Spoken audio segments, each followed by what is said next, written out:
In the first days of the North Kingdom, they built a great watchtower on Weathertop. Amon Sûl, they called it. It was burned and broken, and nothing remains of it now but a tumbled ring, like a rough crown on the old hill's head. Yet once it was tall and fair. It is told that Elendil stood there watching for the coming of Gil-galad out of the west in the days of the last alliance. I'm your co-host, Bradley Birzer, and you are listening to the Amon Sûl podcast.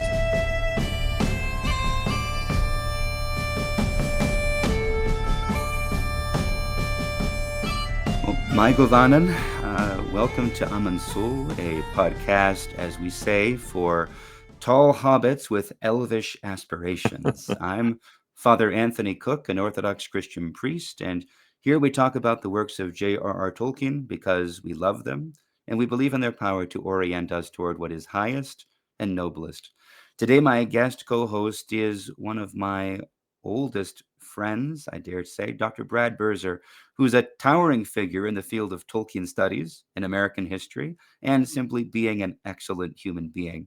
He's a history professor at Hillsdale College. He's the author of J.R.R. Tolkien's Sanctifying Myth and several other books, and he is the man who long ago handed me a photocopy of the Athrabeth Finrod Andreth and changed my life. So welcome back to the Amon Sûl podcast, Brad.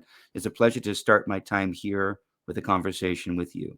Oh, thank you, Father. That's great. And I have so many great memories of us that go back now. This is my 26th year at Hillsdale, and you were right there at the beginning. So yeah, I had more hair. I had fewer wrinkles. My hair was darker at that time, but here we are. We've aged, and praise God for that. And mostly the years have been a blessing, I think. I've kind of checked in there when I'm passing through a few times, but we haven't had the chance to sit down and talk, I think, since maybe right after I graduated, when we went to we went to the old Chicago Water Grill and had a nice conversation. That's I right. remember. Yeah. But anyway, we could reminisce, I think, and catch up all day, but we've got a job to do here. So on our podcast today,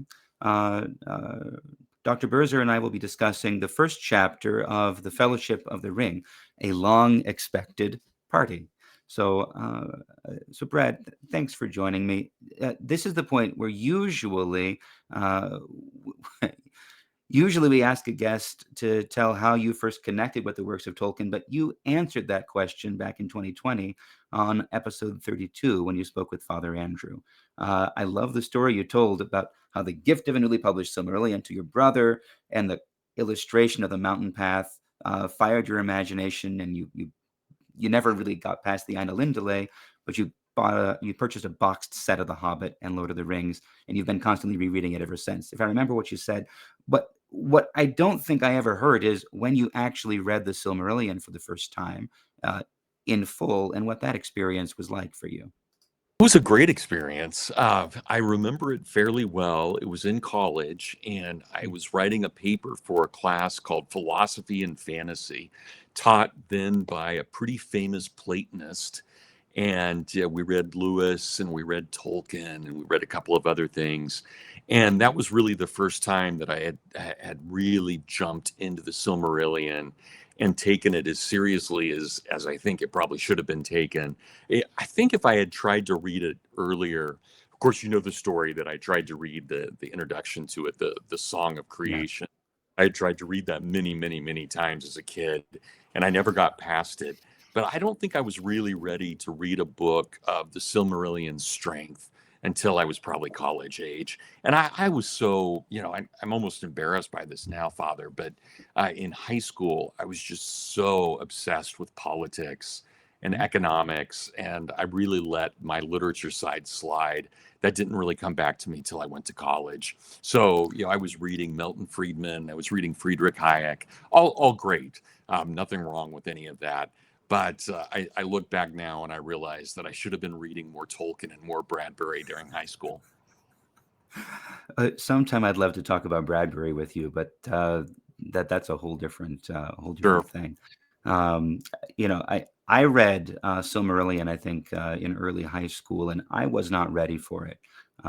So It's a hard book. yeah, I enjoyed it, but I got more into the arcana of it and like memorizing names and genealogies, and I did not get what he was doing certainly until I was much older. But Right. um, for our second get to know you question, last time you also told us what character you aspire to be and where you'd like to live and visit in Tolkien's Legendarium. So I have a different question that starts with a little bit of reminiscing. So when we met in '99, I was a freshman in college. I was a baby, no beard, and I think you were really starting your first year of That teaching was my there. first year. Yep. But either that first semester or maybe the second semester during Great Lent, we used to meet in the cafeteria Thursday mornings, and I think we were reading through the Ladder of Divine Ascent, St. John Climacus, which was my first church father to ever encounter, and I got to do it with you and Seraphim Dankert, my very good friend. Uh, but we also talked about Tolkien and a number of other things, and I was very young, and I was totally out of my depth for those conversations. I had no idea what I was even looking at with Climacus there. But all those conversations really set me on a path that I'm still walking today. You became something of a mentor and a friend to me and I think to a lot of students. And I remember very fondly the Tolkien Society that you started in the second, maybe the third year. So I wanted to ask if you could share some thoughts and reminiscences, either from those years with that first round of students or from the years that have followed, and the ways in which you found the works of Tolkien to be relevant to that task of educating and nurturing whole human beings. Well, there's a kind of common language to those of us who've read Tolkien. And I don't mean to sound Gnostic because I don't want to sound Gnostic, but I think that there is something that we have in common once we've read Tolkien. It's like joining a club. And of course, there are those people who read Tolkien and then move on to something else. And then there are those of us who read Tolkien and we keep reading and we keep drilling down and we keep drilling down. And for me, that was just, I was young too at that point. Yeah, that back in '99, I would have just turned 31, 32. So I wasn't really, in the big scheme of things, I wasn't that much older than you were as a Yeah, student. I was married and I had a son at that point, yeah, and we were expecting child number two. yeah, But I didn't, yeah, I mean, I think back now to how young I was. And I can tell that, especially because when I look at my students now, they're the same age as my kids. yeah, And so obviously to me, they're so young. But there was a time when I was meeting people like you and Seraphim, I wouldn't have thought of you guys as young at all. In fact, I thought of us barely as, I could have been your older, much older brother, but still your older brother. I wasn't old enough to be your dad at that point. yeah, And so I think there was a yeah, real strength, and it wasn't just you with you and Seraphim. I felt that with that whole class that you came yeah, in with, that mhm, class in the fall of 1999. mhm, I really felt like those students were my students yeah, and that I was going through. And so when you guys graduated, I felt yeah, like I was graduating too in 2003. And I've always felt that way. I've always had a very, I mean, I love all my students. yeah, I love all my classes. Don't get me wrong. I've grown and yeah, I look at them differently than I used to, but I do have extremely fond feelings of your class in particular from 1999, that class of 2003. yeah, And I'm still very close with a number of you, mhm, which has just meant everything to me to be able to yeah, do that. And a huge part of that was the Tolkien Society, that we mhm, had that my wife was so open to having students over, that we yeah, had you over a lot. And you remember you guys, you and Seraphim came for some of our Catholic meetings too. And mhm, we always wanted to hear the Orthodox perspective on things. yeah, And I now, there are so many Eastern Orthodox on campus, and there's so many yeah, Roman Catholics that we couldn't really do that at this point. yeah, But back in 1999, when there were about as many Eastern Orthodox as there were Roman Catholics, and we were outnumbered 9-1 by the Protestants, yes, that those were different years. Yeah. And And he'll tell especially me, with Tolkien as a connective thread there. yeah, yeah, absolutely. Again, I have nothing but fond memories, but Yeah, there's no doubt that we were in the minority at that point. certainly. So, and I love the alliance that we had created. So yeah, there was a lot. There was a lot of good. It was a sweet time. I think Tolkien functions that way, as you said. Not least again, in my circles, of course, an Orthodox priest doing a podcast. There's always a little bit of that desire to sort of claim Tolkien, and we certainly can't do that. He's a deeply devoted Roman Catholic. But the stuff that he presents, his deep grounding in the Middle Ages, that Right. is back to a time before the schism in a lot of those cases, and it touches on the things that are very much common to us. And Absolutely. I think some of my reading lately, it kind of reflects that shared engagement with the philosophical tradition carried through through Charlemagne and Alcuin and Alfred into medieval England and the old. Anyway, there's a lot there Yeah. that is a deep soil that we're all in some sense grounded in. So I think there's Yeah. a lot of conversations to be had still, and I'm grateful for it. It's funny, Father Anthony. Yeah, I just, of course, have been lecturing on Western civilization for Yeah, the freshmen, and I'm always amazed that when I put my timeline of Christianity up on the board, that even to this point, even with the Great Schism, we were still one church longer than we've been two churches. yeah, We're coming really close to the anniversary of when it will now be greater that we've been separated mm, rather than being one. But I try to remind my students of that there's a yeah, moment there over 1,000 years where we are one church. Obviously, there are differences, Greek and Latin. No doubt that there were differences there, and there were arguments and all kinds of things. But we really were one church for 1,000 years, and yeah, that's pretty stunning in and of itself. sure. It's neat to me to see the literature that Tolkien would have been reading. Not just Beowulf, but the translations of Genesis and Exodus, Right. and the Gospel of Nicodemus. All these things that are brought into Old English, that really reflect pieces of the Christian tradition that I never even heard of growing up in the West. And Tolkien, as that Roman Catholic, opened up for me that world of ancient Christianity. Nice. And anyway, we could talk about that forever, but we should Yeah. probably Well, move forward a little bit. Well, but you have something, so just really quickly, but I would yeah. also say that when we're looking at Byzantium in Mm, particular, while Tolkien didn't focus on that, there's no doubt that there's a focus among the Inklings, especially with mm, C.S. Lewis and also with Charles Williams being so taken with the East. So I sure, think that at least, even though I would consider the Inklings very much men of the West, in the way that not only they present themselves in literature, sure. but also the way they thought of themselves, I think they themselves were also very taken with the mysterious East and Mm. everything that went with Byzantium. Sure. The other thing I've wondered, now, since we're going to dig a little into this, there's that strange historical reality that Harold Hardrada, right, who came in and was defeated by Harold Godwinson right before William the Conqueror came over. Before Harold was king in Scandinavia, he'd been a mercenary fighting for fighting for Constantinople. He lived there for several years, and that was a common thing for Anglo-Saxon warriors and Viking, Norse warriors, and it continued. So that there is a connection there.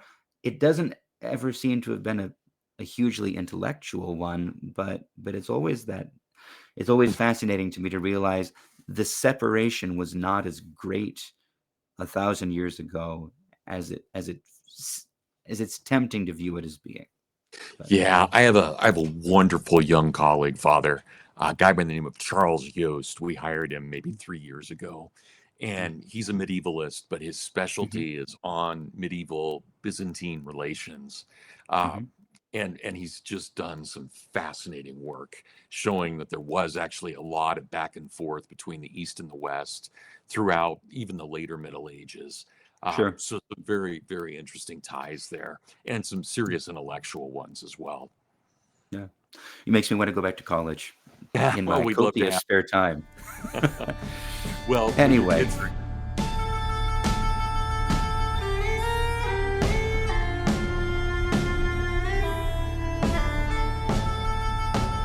we skipped this last time, but let's get to some of the listener questions and comments. These are, of course, from the podcast's past, so they're addressed to my illustrious predecessors, but we'll continue answering them as it makes sense to do so. We're actually going to address two emails today. The first came in this past May from listener Sam, who's just heard the episode in which it is announced that Amon Sûl is going to end and then not necessarily end, but be passed on. So, although he actually doesn't seem to have seen that it's being passed on, but he intuits a little bit of it. So he first says he's talking about how he was a catechumen when he started listening, and well, I'll just read it. He says, "When Amon Sûl began, I was a catechumen who had recently had his church stuff disrupted by dropping out of grad school and moving away from where I was studying, not sure how to get back on track with the church stuff after moving across multiple states. As the podcast comes to a transition point, I'm finally back on track, and as of last week, I finally have a scheduled date for when I will be received. He says, I owe gratitude to the Ancient Faith podcasts for being part of what kept me from forgetting what I was missing out on during that time away and encouraging me to get back on track. Then he has some interesting comments. He says, I look forward to what this new development in the podcast will be. I've definitely enjoyed the Father Andrew and Richard Rowland run, but as someone who's been involved with a few podcasts and followed with a wide variety of content creators, I've seen various podcasts and channels become shadows of what they used to be because the person said as much as he could say, but kept having to come up with new stuff to talk about in order to keep the show going, especially if that's how they make a living. I hope to see Father Andrew and Richard back every so often, but from my perspective as a listener and as someone who was involved with the podcast, he kind of talks about his experience. He says it's probably a good thing that you two aren't going to continue being the ones under the most pressure to constantly come up with something new to say every month on a topic you've been covering for 5 years. And then he says, I'm going to press the send button, leave the office, and head over to church, which is so it's a nice email. I appreciate this because it kind of gets at the anxiety that I'm feeling trying to take this on. Um, Father Andrew and Richard really kept a space open for Christian conversations about Tolkien, and I loved the variety of guest hosts that they brought on to talk about this, and I didn't want to see it end. Um, so that was why I asked if we could continue this. I don't really think of myself as owning this, but as continuing a trust, keeping a space open for a really special kind of conversations, the sort of things that were important to Tolkien, the important of things that are the sort of things that are important to human beings, and having a focus of just one book, even if it's published in 3 volumes, hopefully makes that doable. But I was grateful to Sam for voicing, some of those some of those anxieties from the listener side that I'm feeling from the now the host side. So um, it's not going to be the same podcast. I'm keeping a lot of things in continuity, but I think it's going to evolve, and that's how things need to do. Um, Anyway, those are kind of my thoughts. Brad, I know you guest host on a lot of podcasts. You speak in a lot of different contexts. Any thoughts on this and on this project as it goes on? Well, I'm very excited about it. I think what you're doing is great, and I loved what had been done before. And I think that your author there is correct. that there are just so many things any one or two people can say about a subject. And especially, as someone who teaches similar courses every semester, I recognize that there are limits to what we can do. And then there are certain semesters where you think, I wish I had double the time. But I think that's great. And Father Anthony, I'm really looking forward to seeing what you do, especially just given our own history with this. And like I said, I'm just delighted to be your first guest host. So thank you. First and hopefully a regular rotation That would be moving great. forward. So I'll try and we got prove us. myself. You don't have anything to prove, but a Right. lot to give. So our second email is from listener Joe, who wrote a year and a half ago in August of 23, as Father Andrew was finishing his read through of The Hobbit, and he had some interesting thoughts about that are, I think, connected to what we're reading. So Brad, would you read this Sure. email? Yeah. Hello. I've been thinking about these last few chapters of The Hobbit, and something has been bothering me. When Bilbo gives up the Arkenstone, that's one of the most selfless, self sacrificing actions in all the Legendarium. Bilbo deserves his share of the treasure probably more than anyone else, but he willingly gives it up in order to prevent bloodshed. After everything he's gone through, he's willing to go home empty handed, if indeed he makes it home, given that his plan involves him sneaking into the elven camp as well as returning to the dwarves who he has more or less betrayed. And this incredible sacrifice accomplishes nothing. The dwarves do not become united with the elves and men because of this action, but because of the threat of the goblins. So I've been wondering, what did Bilbo's heroic gesture accomplish? I think I got my answer from your discussion with Stephen about the text which describes the battle. As Gandalf pointed out, Thorin wasn't acting very king-like as he dealt with Bard and even the Elven King. But when he and the other dwarves charge out into battle, he rallies everyone to himself and as you guys have described it, truly becomes the king under the mountain. I don't think that Thorin would have had that disposition if he had simply found the Arkenstone and used it as a way to compel the other hosts to recognize his authority. Their combined forces may have been much more divided and possibly unable to withstand the goblins. Of course, this is all speculation, but it seems obvious to me now that Bilbo's actions may not have had their intended immediate results, but they had profound indirect results. It reminds me of chapter 9 of the Silmarillion of the flight of the Noldor. When the trees are killed by Morgoth and Ungoliant, the Valar ask Feanor if he would be willing to break open the Silmarils to try and restore the light to the trees. He refuses, and his refusal causes great hurt, even though it ultimately didn't matter. Morgoth had already killed Finwë and taken the Silmarils. As the text says, the Silmarils had passed away, and all one, it may seem, whether Feanor said yea or nay to Yavanna. Yet, had he said yea in the first, before the tidings came from Formonos, it would have been that it may be that his after deeds would have been other than what they were. But now the doom of the Noldor drew near. Had Feanor been willing to give up that which was dear to him, he may have had a more level head when figuring out how to deal with Morgoth, and he and his sons likely would not have taken the oath.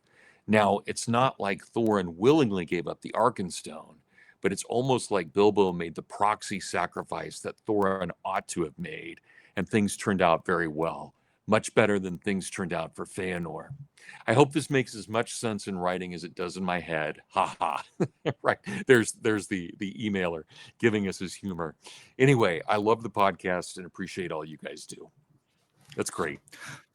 I got a kick out of this email because I think he picks out something that is actually a fairly fundamental part of the Christian tradition, that an act of sacrifice, an act of renunciation, um, is a sanctifying act, even if it has no apparent direct cause. If I'm kind of summing that up, correctly, and you know, and it's really striking because I never really made the connection between Bilbo giving up the Arkenstone Hmm. and then actually willingly giving up the ring, even if he needs some help with that. There's something beautiful in his character. But I don't want to. What do you think about this, Brad? Oh yeah, Father, I agree. Bilbo to me is one of the most underrated characters because I think so many of us think of The Hobbit as a children's story, and then we get to the seriousness of The Lord of the Rings. And Bilbo plays a role in The Lord of the Rings, of course, but it's really Frodo that we focus on. And I think, and I love Frodo, don't get me wrong, but I think it's unfortunate that we often do so at the expense of Bilbo. Bilbo, and especially in The Hobbit, Bilbo is just an amazing literary figure, and I Yeah. admire him deeply for his hominess, I should say. I admire him deeply for his sacrifice and the things that he Yeah. does. But I agree with your author there, your writer of the email, very much that his sacrifice with the Arkenstone is really one of those major moments in the whole mythology. Yeah.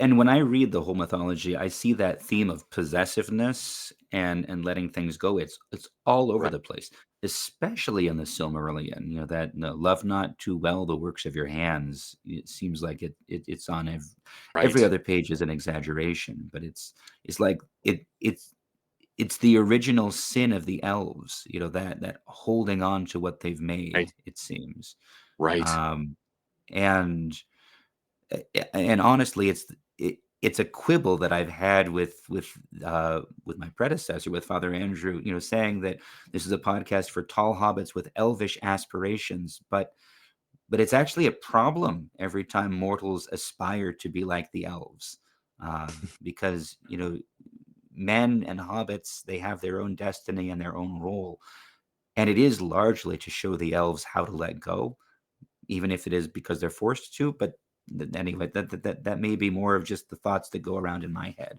But I think we're going to be yeah. talking about this theme again.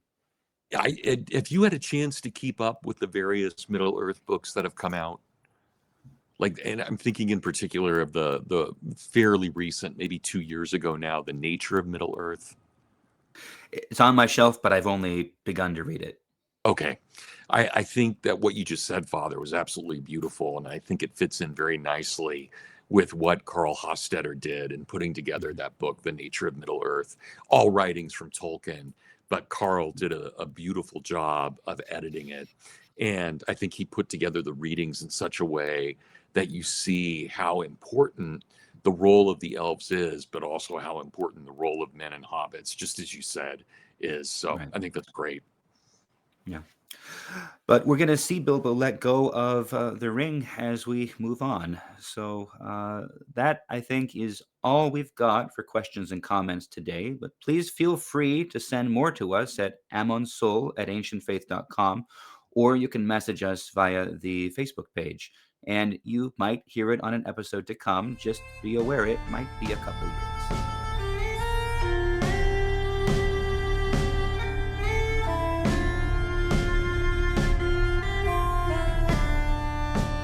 So this brings us to the main portion of our episode today.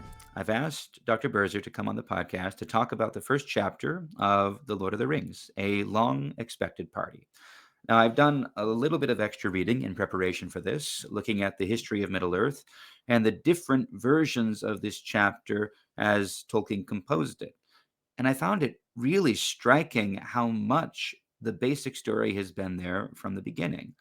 Character names and identities and ages and details change a lot, and the part with the ring and Gandalf's confrontation with Bilbo in the hall helping him let it go, that doesn't show up until the rest of the story has taken shape.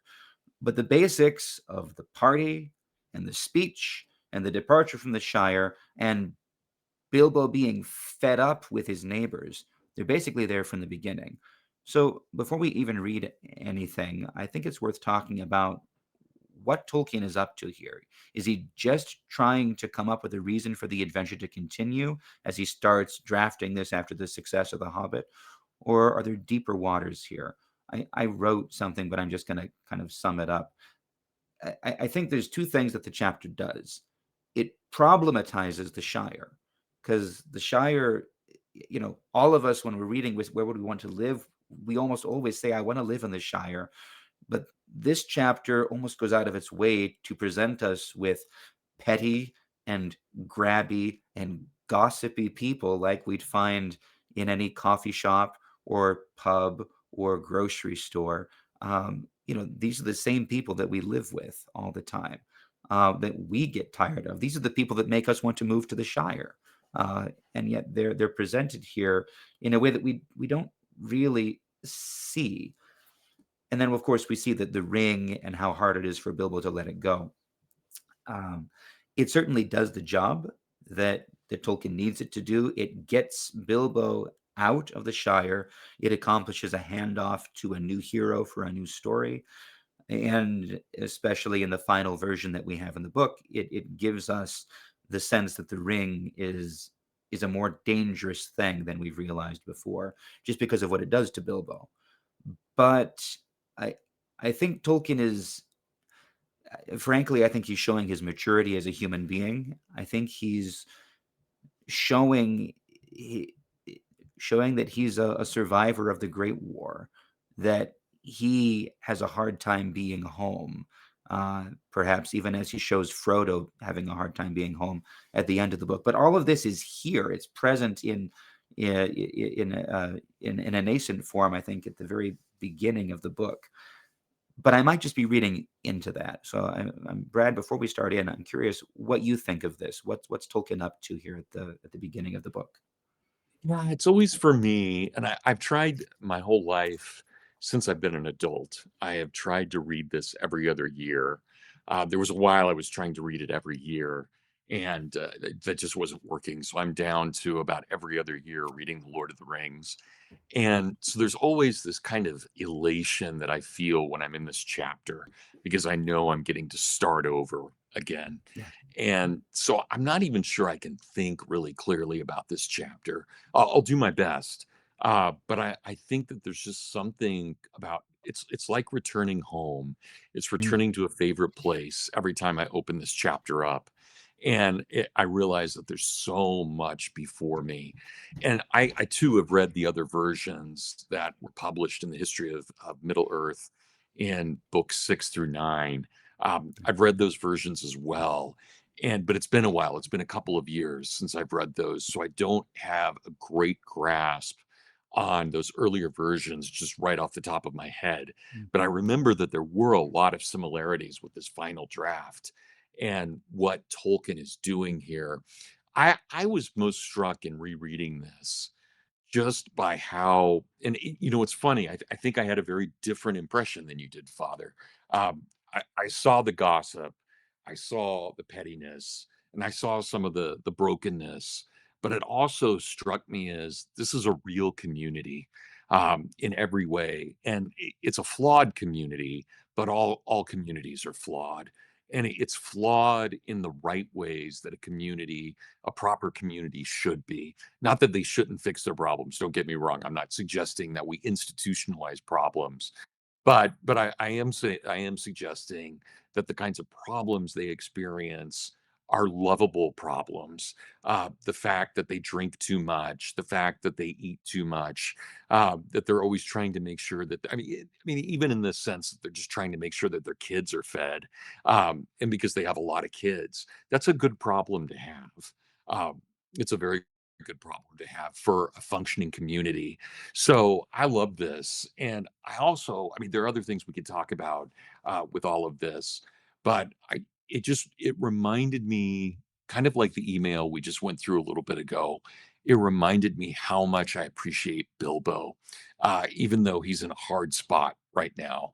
I appreciate that. And I love his wit. I love the fact that they invited one gross of people because that's the ages of they are 111 and 33. I think that's hilarious. And I think it's funny too that people were offended by that. All of that just kind of struck me as this is a really beautiful introduction to what is a very dark story. Uh, but you see in this beginning so much light, and it makes you realize why the Shire is worth preserving, even though it does have its problems. Well, exactly, and I'm glad you said it that way, because I realized the way I said it almost seems like I think the Shire is broken, and what you said is actually exactly right. Because an idealistic vision of the Shire, that's what's broken, because it's false, it's fake. Um, and Tolkien, he problematizes it and really makes it real without like making it dark and gritty like too often happens in cinema when you want to make something realistic. You just slap some mud on it, and Right, right, you know, these are the same people that we would encounter, that we do encounter in our daily lives, and it problematizes Bilbo because he's sick of them, and it almost shows in that, just that very subtle way, that something's not quite right in his heart, that he's not at peace, and almost it gives a payoff to that. I think Tolkien talks about this in his letters, that he made it really hard to do a sequel because he said at the end of The Hobbit that he was very happy to the end of his days and they were extraordinarily long. How do you problematize that? Well, right. he shows that he has every reason to be happy. He lives very long, and he isn't. And he gets fed up and he decides to leave. And I'm wishing I could find this, because I think in the very first version, there's a line that uh, that is really striking. Uh, yeah, this is the first version. He says, "There, I suppose it has become all too plain. The fact is, in spite of his after dinner speech, he had grown suddenly very tired of them all." Uh, Mm, and and that's what's there at the very beginning. Tolkien needs Bilbo to be tired of the Shire, but also there's something really, well, really real about that. But yeah, well put, well put. so And I had forgotten that he had been that blatant about it. yeah, and he really does like make it a lot more subtle in the published version. But yeah. Anyway, let's start with our read through. Of course, we're not going to read the whole thing. We don't need the Tolkien estate to get mad at us, but we should actually read the first couple of paragraphs of the book, because, well, this is the very beginning, and God willing, this will be a long journey to get to the very end. So, Brad, would you read the first little bit here? Sure. If you, I know you've got it on the screen for me there, which is extremely nice of you, but I'm going to read it from the book if that's okay, just Awesome, because, just so because much of better. my, so, and for those of who you are watching, I apologize because my face will be somewhat hidden here. When Mr. Bilbo Baggins of Bag End announced that he would shortly be celebrating his 111st birthday with a party of special magnificence, there was much talk and excitement in Hobbiton. Bilbo was very rich and very peculiar, and had been the wonder of the Shire for 60 years, ever since his remarkable disappearance and unexpected return. The riches he had brought back from his travels had now become a local legend, and it was popularly believed, whatever the old folk might say, that the hill at Bag End was full of tunnels stuffed with treasure. And if that was not enough for fame, there was also his prolonged vigor to marvel at. Time wore on, but it seemed to have had little effect on Mr. Baggins. At 90, he was much the same as at 50. At 99, they began to call him well preserved, but unchanged would have been nearer the mark. There were some that shook their head and thought this was too much of a good thing. It seemed unfair that anyone should possess, apparently, perpetual youth as well as reputedly inexhaustible wealth. It will have to be paid for, they said. It isn't natural, and trouble will come of it. But so far, trouble had not come, and as Mr. Baggins was generous with his money, most people were willing to forgive him his oddities and his good fortune. He remained on visiting terms with his relatives, except, of course, the Saxville Bagginses, and he had many devoted admirers among the hobbits of poor and unimportant families. But he had no close friends until some of his younger cousins began to grow up. The eldest of these, and Bilbo's favorite, was young Frodo Baggins. When Bilbo was 99, he adopted Frodo as his heir and brought him to live at Bag End, and the hopes of the Saxville Bagginses were finally dashed. Bilbo and Frodo happened to have the same birthday, September 22nd. "You had better come and live here, Frodo, my lad," said Bilbo one day, "and then we can celebrate our birthday parties comfortably together." At that time, Frodo was still in his tweens, as the hobbits called the irresponsible 20s, between childhood and the coming of age at 33. I love that. Absolutely love I love that coming of age is 33, and, I don't think that's accidental that we choose Christ's death as the coming of, um I just and I love the fact that the poor hobbits all love Bilbo.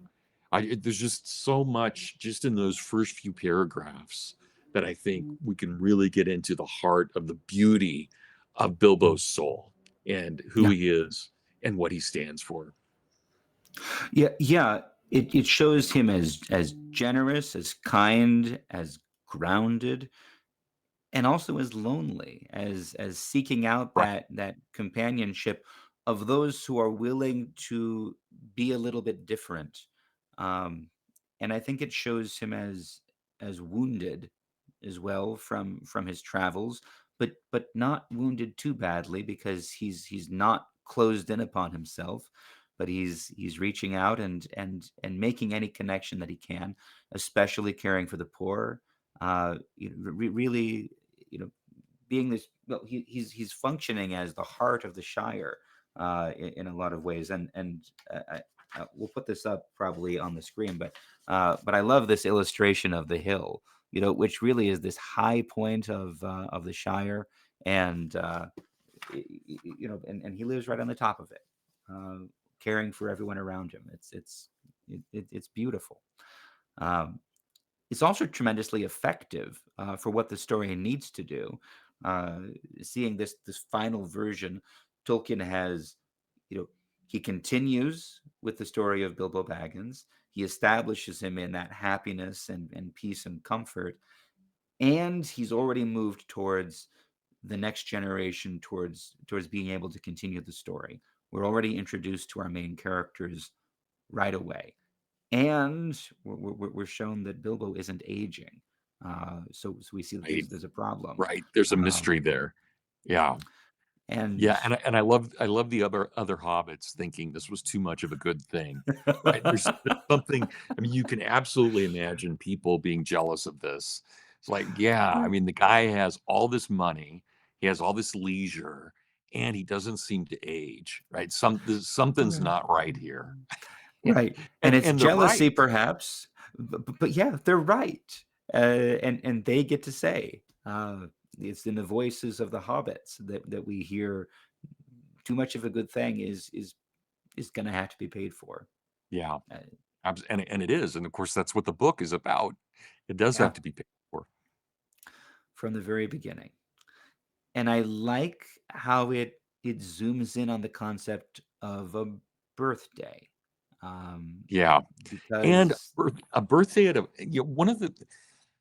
one of the most important things that I think we as Tolkien scholars have failed to note is how important certain dates are.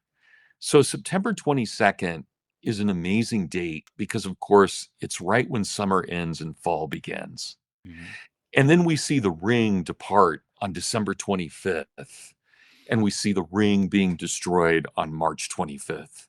Right? mhm, Those are all, whether it's kind of a pagan festival of change of seasons or whether it's Christian blatantly with Christmas and Easter. I think that's where you see so much brilliance in Tolkien. There's a kind of mhm. sacred time to all of that. And Yeah, we could get into, I mean, we could get into maybe the numerology stuff's kind of goofy, but it's funny too. Again, the fact that sure. it's 144 and it's a gross, but we don't Mm, use that to talk about people, and yet Bilbo does. It's funny, but it's great. And I think, again, I think it's really important that their birthday is the same day, but it's mhm. right there at the edge of summer and the edge of fall. Right. And you can probably tell me more about this, but in the Orthodox liturgical calendar, September 22nd is, if not the actual date of the leave taking of the Feast of the Holy Cross, it's right about at that period, and that really is when we shift. Um, even in the prayer books, actually, there are prayers that are omitted in the midnight office, and then they are resumed September 22nd, and they continue through through to Easter, and it really is.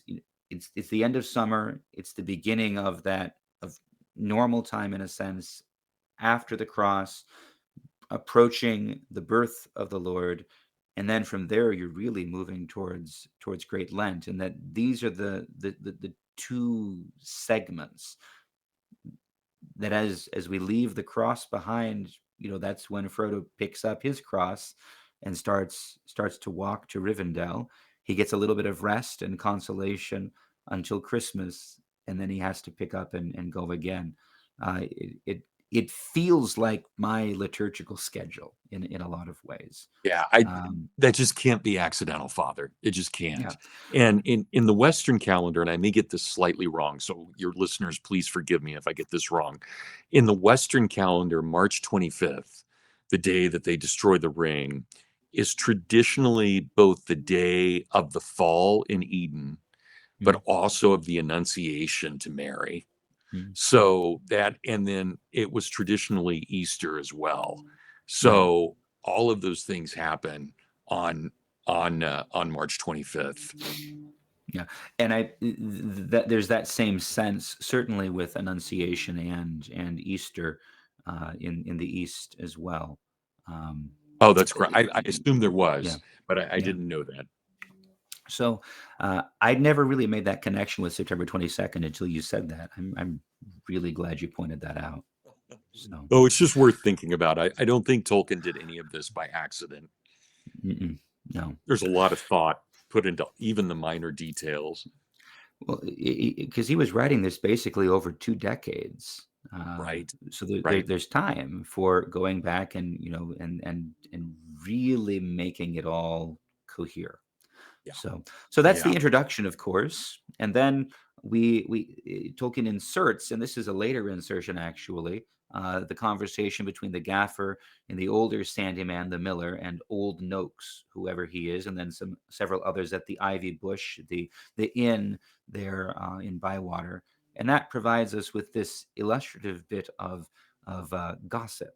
So Gaffer Gamgee is speaking to start, and I'm not going to try to do voices. And he says, and Mr. Drogo was staying at Brandy Hall with his father-in-law, old Master Gorbadoc, as he often did after his marriage, him being partial to his victuals, and old Gorbadoc keeping a mighty generous table, and he went out boating on the Brandywine River, and he and his wife were drowned, and poor Mr. Frodo only a child and all. I've heard they went on the water after dinner in the moonlight, said old Noakes, and it was Drogo's weight as sunk the boat. And I heard she pushed him in, and he pulled her in after him, said Sandyman, the Hobbiton miller. You shouldn't listen to all you hear, Sandyman, said the gaffer, who did not much like the miller. There isn't no call to go talking of pushing and pulling. Boats are quite tricky enough for those that sit still without looking further for the cause of trouble. That was beautifully read, Father. That was great. Oh, you're kind, No, that was but great. but I find this honestly, I find this little episode weird. And I wonder if you have any insights on it because it shows up really early, this idea that Bingo or Frodo or whoever Bilbo's heir ends up being is orphaned because of a boating accident, and there's gossip about the different things that might have caused it. And it seems like a strange thing to be pretty much static in the different stages of composition. I guess it could function as a little bit of a ruin, hinting at like family squabbles and skeletons in the closet in these wealthy ancient families of the hobbits. Um, but I don't know what it's really doing here. Do you have any sense of this? Well, it always I have to admit I find it humorous. And I suppose I shouldn't because we're losing a Hobbit and his wife. So it's not a humorous moment, but the way that they respond to it, and is humorous. And it just strikes me as this is the kind of conversation Tolkien and Lewis would have heard when they were out on their walking trips and they Sure. stop at some inn in some tiny little village that no one's ever heard of. And you can imagine them overhearing conversations just like this. And of course, remember, these are very, very, very, very provincial people. And Mm, so, the West Farthing is not the East Farthing, and mm, Hobbiton is not over. It's where it is, and the yeah. Brandywine River is this mysterious thing, and Brandy Hall is this mysterious thing, even though they're all part of the Shire. And from those of us from the outside, we can see so many similarities. But to them Sure. on the inside, all they see are these huge differences. And I don't know if you remember this, but Noakes is kind of a bad guy also in that great Tolkien story, Smith of Wootton Major. Oh, that's right. Yeah. So I don't, I've wondered if Tolkien intentionally used that name twice or if there's Hmm. someone in his past he didn't like. I don't know. But I have wondered That's about interesting. I've seen a lot of people mention the Miller as sort of Millers being it. untrustworthy in medieval literature just in general. Which I mean, I know the Miller in Canterbury Tales, but I'm Sure. not familiar with the trope beyond that. But No, I'm not either. I'm not either, yeah, Father. But yeah, but uh, but yeah. yeah, the boating accident is interesting. And I Um, think this also sets the stage. I mean, obviously, the gaffer's a good guy, right? We get yeah. that right away. We like Yep. him. So we're going to like his son, but Hmm. we're going to see a similar kind of conversation with his son coming up here not too far into Right. the future and Right. at Green Dragon. And Sam comes across looking really foolish when, of course, in the end, he was proved to be absolutely right. The walking Exactly right.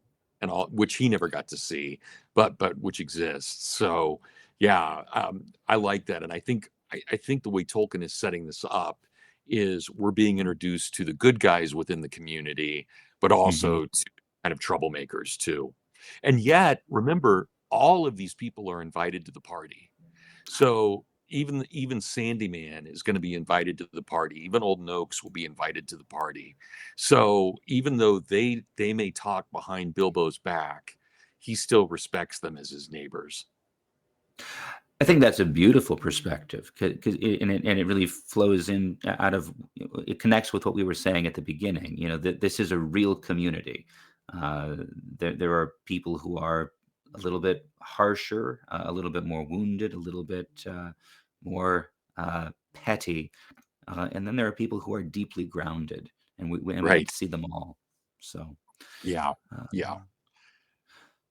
So then, as the conversation goes on, there in the what is it in the ivy bush in the inn there, news of the party that's coming up becomes clearer, and then we leave the ivy bush, and the narration shows wagons arriving, and Gandalf shows up, and the narrator takes him up the hill and into Bag End from the perspective of the hobbits outside, and then we get that perspective inside, and we get to eavesdrop on his conversation with Bilbo. Would you read this conversation, Brad? Sure. Absolutely. Inside Bag End, Bilbo and Gandalf were sitting at the open window of a small room looking out west onto the garden. The late afternoon was bright and peaceful. The flowers glowed red and golden, snapdragons and sunflowers, and nasturtiums trailing all over the turf walls and peeping in around the windows. How bright your garden looks, said Gandalf. Yes, said Bilbo. I'm very fond indeed of it, and of all the dear old Shire, but I think I need a holiday. You mean to go on with your plan then? I do. I made up my mind months ago and I haven't changed it. Very well. It's no good saying any more. Stick to your plan, your whole plan, mind, and I hope it will turn out for the best for you and for all of us. I hope so. Anyway, I mean to enjoy myself on Thursday and have my little joke. Who will laugh, I wonder, said Gandalf, shaking his head. We shall see, said Bilbo.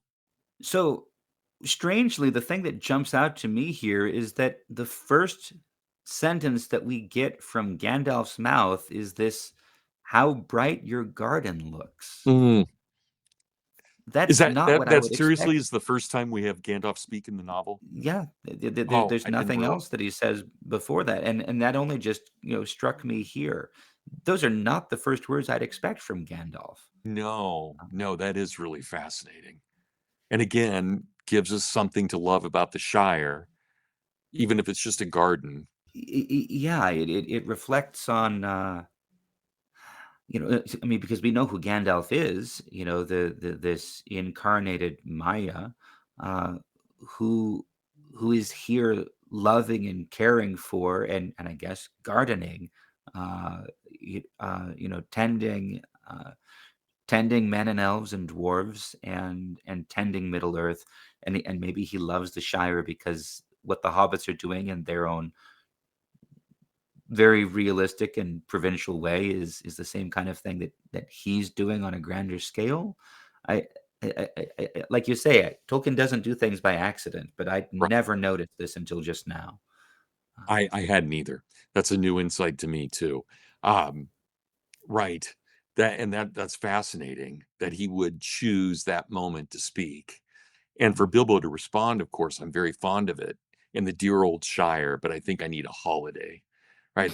That's also that gets back to the question of loneliness and what he's dealing with as well. So there are things that he absolutely loves, but he recognizes that his life has purpose elsewhere at this point. And I think there, we didn't get into this a little bit ago, Father, but there is something very profound about him ending up in Rivendell Mm, and heading out to Rivendell. He loves the elves. He loved Elrond. The Shire may be amazing, but he's really done all that he can do in the Shire. And now mhm. we find him, and he's going to be a great author. And he finds his art in Rivendell more than he did in the Shire. And I think that's pretty interesting as well.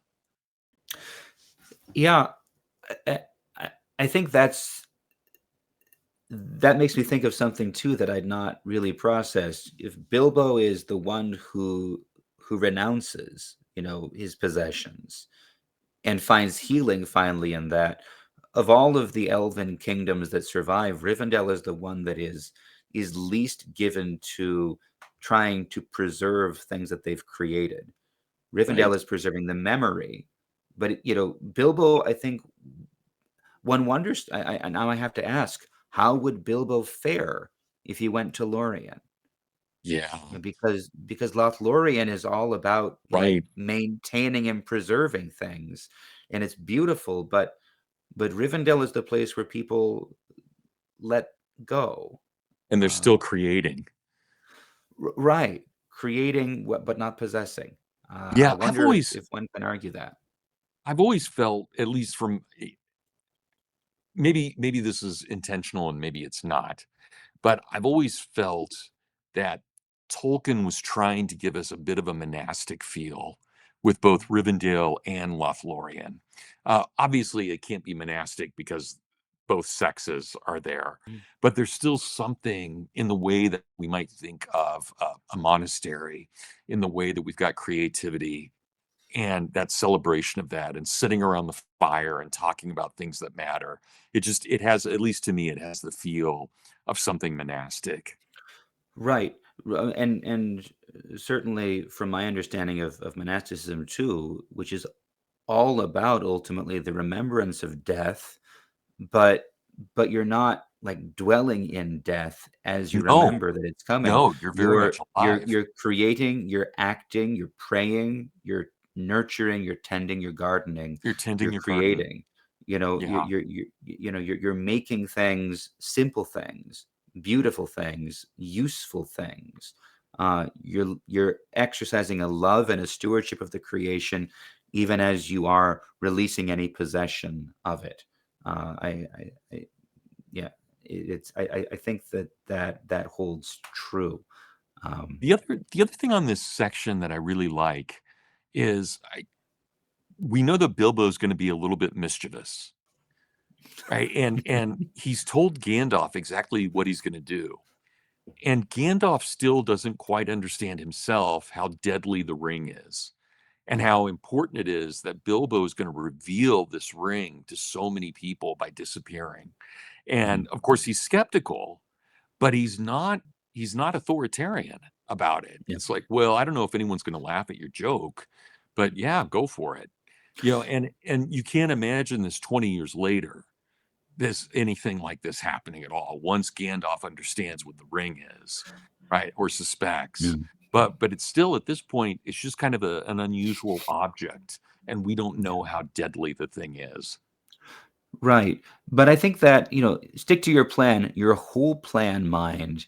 It does tell us that, Gandalf is worried about this. Um, Right. but it's neat that he's concerned about it, not because he knows what the ring is, but because he's concerned for Bilbo, and he sees him not quite functioning in a healthy way, and he wants him to be free of it. And it's that concern for Bilbo that opens up for him the realization something is wrong with this object, um, Nicely put. Yeah. uh, which is maybe one of the things that makes Gandalf completely different from Saruman, who sees everyone only as an object. Yeah. But Gandalf sees the person and loves Yeah. the Yeah. person. Well put. Very well put. So, And that is all Saruman's right. great. Sorry, go ahead. Oh no, I was just saying that is Saruman's great weakness. Exactly the opposite of he has to possess everything. Yeah. I have a hard time reading Tolkien now without seeing everything in terms of, are you grabbing and holding onto something, or are Oh, you creating and letting it go? and It's nurturing. I'm Yeah. sure there's more to it than that simple binary reality, but there's so much of that there. But let's move on. So then we see the party itself described with the food and the fireworks and the great pavilion set up so that the party tree is inside. Uh, I went ahead and extracted Bilbo's speech from the narration, since this is such a pivotal moment, and a humorous one. So I'll read this, just the speech, um, which of course is not nearly as funny without all of the humorous asides, but I think this might be a useful exercise. So he says, "My dear people, my dear Bagginses and Boffins, and my dear Tooks and Brandybucks and Grubbs and Chubbs and Burrowses and Hornblowers and Bolgers, Bracegirdles, Goodbodies, Brockhouses, and Proudfoots. Proudfoots. Also, my good Sackville Bagginses that I welcome back at last to Bag End. Today is my 111th birthday.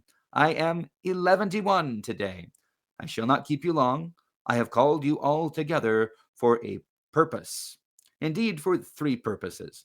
First of all, to tell you that I am immensely fond of you all, and that 11 years is too short a time to live among such excellent and admirable hobbits. I don't know half of you, half as well as I should like, and I like less than half of you half as well as you deserve. Secondly, to celebrate my birthday. I should say our birthday, for it is, of course, also the birthday of my heir and nephew Frodo. He comes of age and into his inheritance today. Together we score 144. Your numbers were chosen to fit this remarkable total. One gross, if I may use the expression. It is also, if I may be allowed to refer to ancient history, the anniversary of my arrival by barrel at Esgaroth on the Long Lake, though the fact that it was my birthday slipped my memory on that occasion. I was only 51 then, and birthdays did not seem so important. The banquet was very splendid, however, though I had a bad cold at the time. I remember, and I could only say, "Thank you very much." I now repeat it more correctly. Thank you very much for coming to my little party. Thirdly and finally, I wish to make an announcement. I regret to announce that, though as I said, 11 years is far too short a time to spend among you, this is the end. I am going. I am leaving now. Goodbye.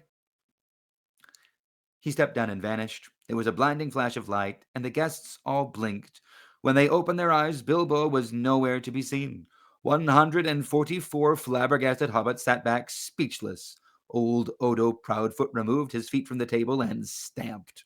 Then there was a dead silence until suddenly, after several deep breaths, every Baggins, Boffin, Took, Brandybuck, Grub, Chub, Burrows, Bolger, Bracegirdle, Brockhouse, Goodbody, Hornblower, and Proudfoot began to talk at once. And you can perfectly imagine that scene of the silence and then everybody bursting out, right, with all of that. It's so great, and I love the fact, I mean, you read that beautifully, Father. I love the fact too that we've got all of these different peoples, but even the Saxville Bagginses were invited. So even there, Bilbo's being generous and charitable. I love that. Yeah, there's reconciliation there. I'm struck so much, you can see, I guess, Tolkien's deep experience with well, with oral culture, with the poetry of Old and Middle English, because this is cinematic in the way that it comes across, and it feels effortlessly cinematic, but it's hilarious. It's meant to be read aloud. That list of names is Oh, so begs to good. be read aloud. Right, right, It's and, it's it's it's do you remember hilarious. in, It's a Wonderful Life, the angel's name is Clarence Goodbody? So Yes, that's so right. yeah, so I always think he's kind of a hobbit.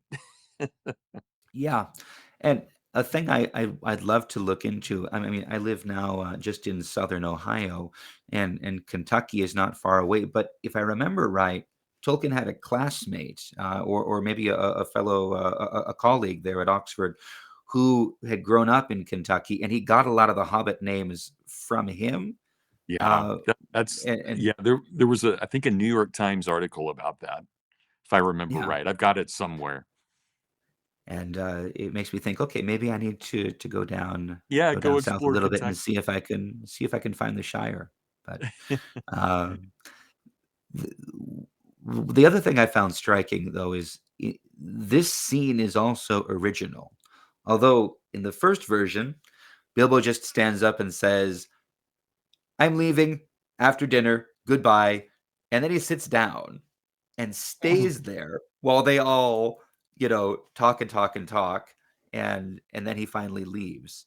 And the second time, and in a later one, he says, "I'm leaving now, goodbye," steps down, and they're also shocked that they kind of are talking to each other, and then when they turn around, he's disappeared. He puts the ring on a little later.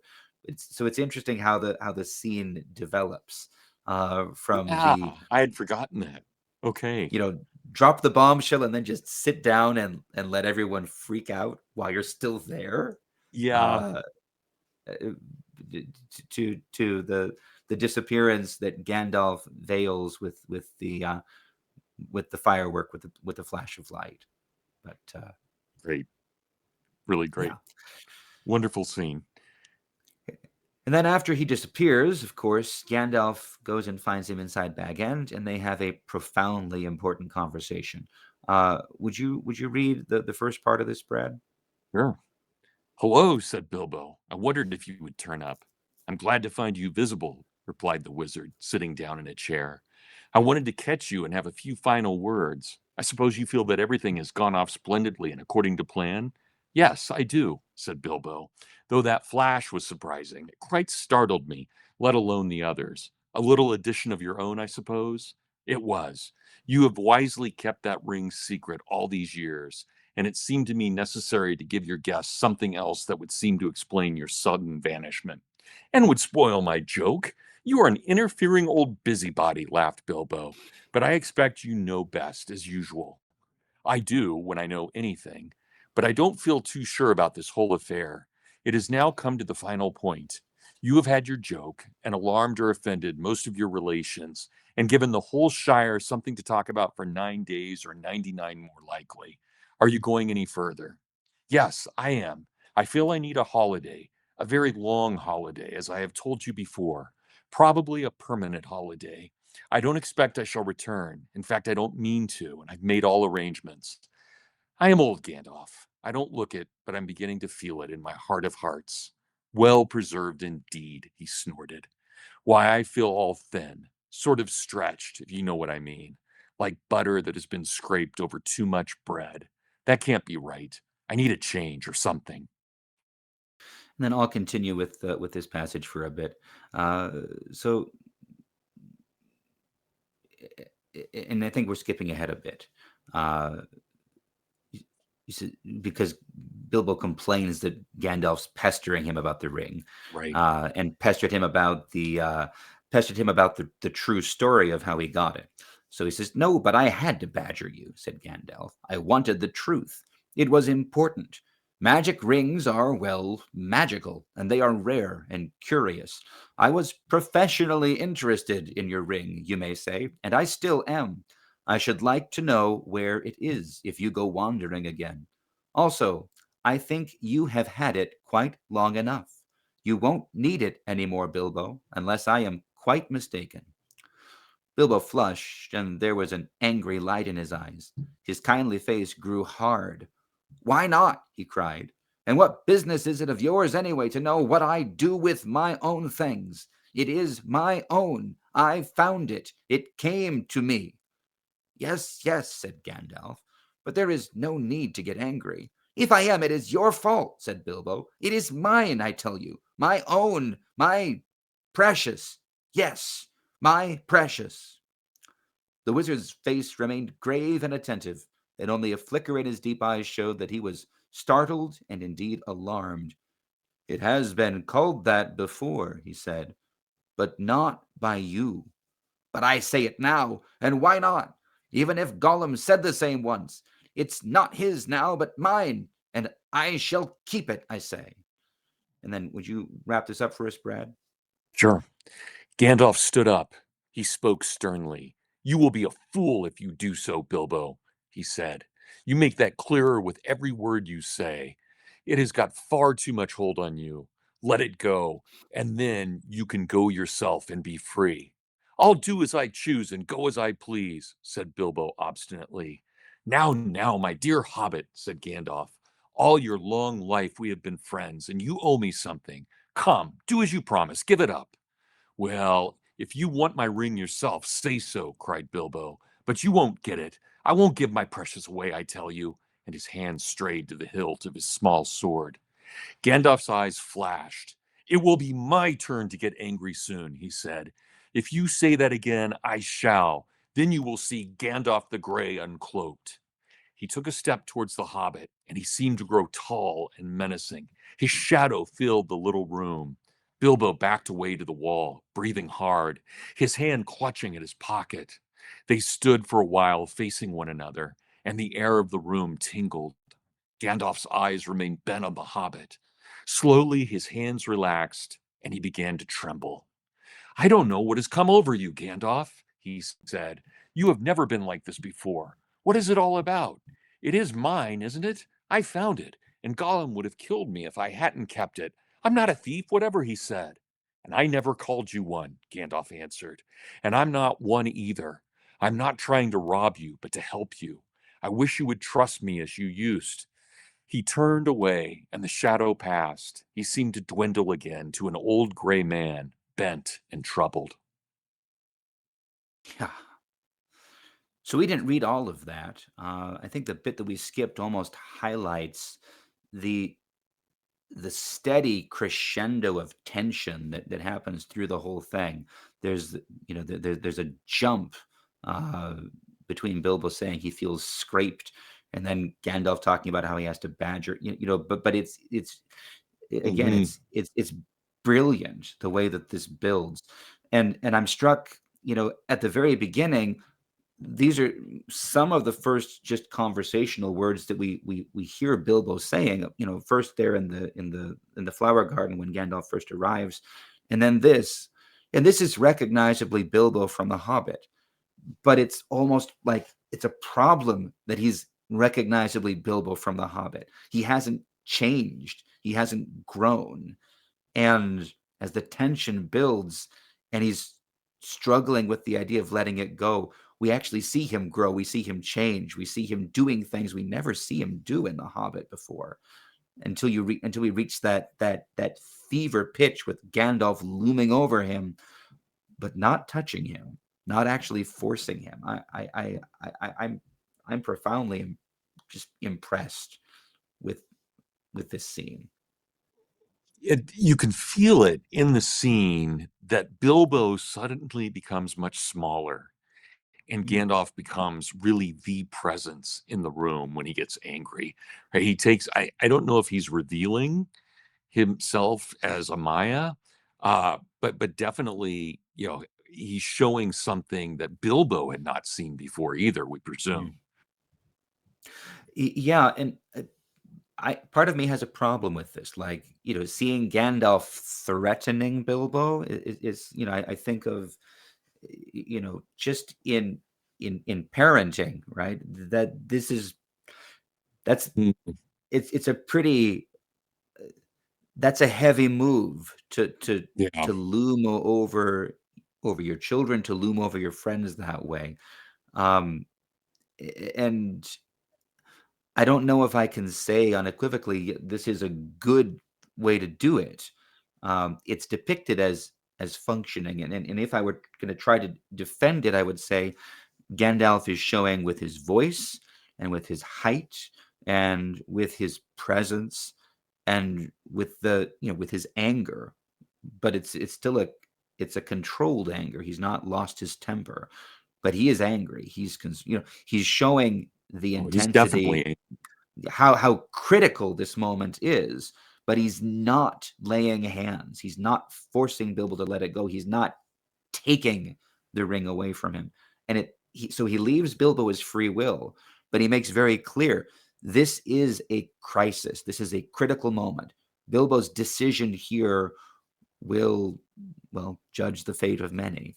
Um, uh, it's inescapably tense, but I'm still not comfortable with it. How do you feel about this? Yeah, it's funny. I guess I haven't thought of it in terms of being comfortable or not being comfortable. It always just struck me, even since I was a kid, as just one of those necessary moments. Mm, Um, but I can now that you put it that way, it makes me rethink it and wonder how Tolkien could have done it differently, unless, Bilbo just freely gave it up, and that would lose some of the. I mean, if he gave it up without any mm, questioning at all, that would lose mm, some of the drama of it as well.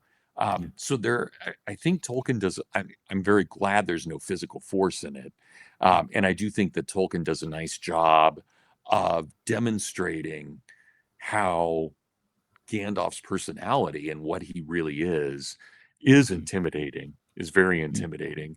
And Bilbo does shrink in that. But I think Bilbo shrinks not because he's been diminished, but because he recognizes that what he's doing is diminishing himself. Right. And in shrinking, he actually grows. He Right. becomes, his voice changes. Like the literary voice in which he speaks is now something new, something we haven't really seen in The Hobbit before. He's defensive, but he's moving forward. I'd like to at least argue that that's happening. I Right. uh, I Right. know later on in the book, either Gandalf or someone else says that he couldn't have taken the ring from Bilbo by force because not without destroying him, not without breaking his mind. Um, so it's an interesting question. What if Bilbo refused to give it up? Would Gandalf have taken it from him, or would he have, Hmm. let it?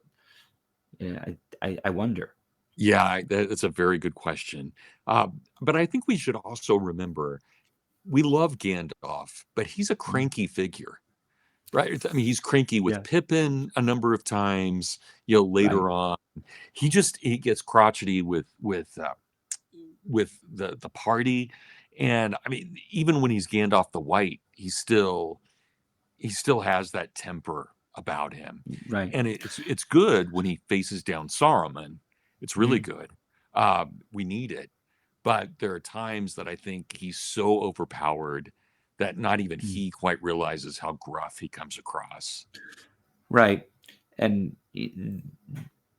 anger is a difficult thing in the modern world. I mean, I spend a fair bit of my time as a pastor and as a priest, in a certain sense, explaining away or redefining what it means in the scripture when God is angry. Mhm. Just to say this doesn't mean God has lost his temper at us, which is what we tend to think. this is perhaps an expression that the relationship that we are called to have with God, that we are invited to with God, is being broken by something that we are doing, and God's anger shows us that.